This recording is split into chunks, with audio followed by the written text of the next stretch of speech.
Lives taking place over a relatively short period of time. But think of what would have happened if we didn't do anything. I mean, I've had many friends, business people, people with great actually common sense. They said, why don't we write it out? A lot of people have said, a lot of people have thought about it. Write it out. Don't do anything. Just write it out and think of it as the flu. But it's not the flu. It's vicious.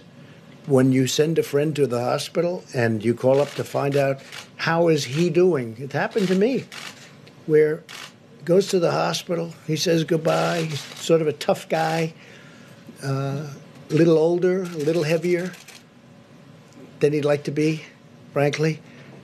And you call up the next day, how's he doing? And he's in a coma? This is not the flu.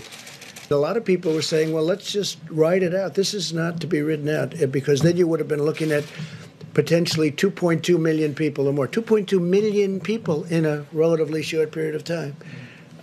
If you remember, view this the same as the flu. This is not the flu. I will say, in terms of what the president was saying in the briefing room, this was President Trump changing his tune on the coronavirus. At one point, he said it's not the flu, it's vicious.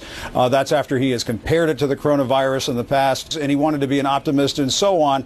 But I have to tell you, Anderson, I've never seen President Trump like this. I know people might say, well, I can't ever trust him. He's a phony and so on. People may say that, but Anderson, I have to tell you, sitting in that room that close to him, I've never seen President Trump like this, and I think to some extent he is scared right now, Anderson, and we could all feel that in the room.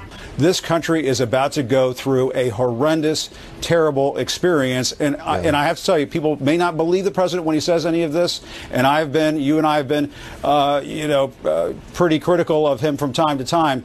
Yeah. This was a different Donald Trump tonight. I think he gets it, Anderson. Well, we'll see. Jim Acosta, thank you.